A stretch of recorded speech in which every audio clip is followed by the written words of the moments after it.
अस्सलामुअलैकुम दोस्तों, जिस तरह के जनाब असी कमरे टैल लहरिया लान लगे हैं ते लहरिया से गुनिया कर रहे हैं। जनाब राशिद भाई रखो जरा इतने टाइल ते लहरिया टैल लगा के अभी दस रहे हैं कि जनाब कड़ा ना लहरिया टैल किस तरह लाइए। अज तक यार लहरिया छत से लाइए टैल, फर्शी टैल लहरिया नहीं लाई। अगे लैके आ जरा यार कैमरा यार इधर लैके आ दिखाओ जरा। जिस तरह के राशिद भाई इस टैल अभी चुक देंगे ना, इस स्टाइल को असी चुक देंगे। इस स्टाइल को असी इस तरह लावांगे, फिर अपना लहरिया बनेगा।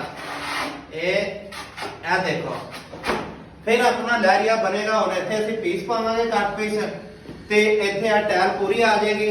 इस स्टाइल को तो इतने रखते रहते, इहदे नाल लगे रख इस तरह हुणे असी किहड़ा ना लहरिया बना देना नाल लाओ। एक और टैल फड़ो,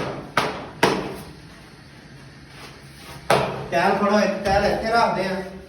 इधर नहर बन जाएगा इतने आराम नाल, क्योंकि टैलों भी अजकल जड़े ना बड़िया नाजुक ने।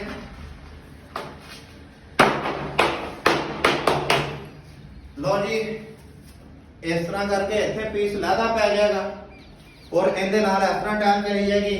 अभी स्टार्ट कर ली दरवाजे तो, ठीक है, दरवाजे तो अभी स्टार्ट कर ली।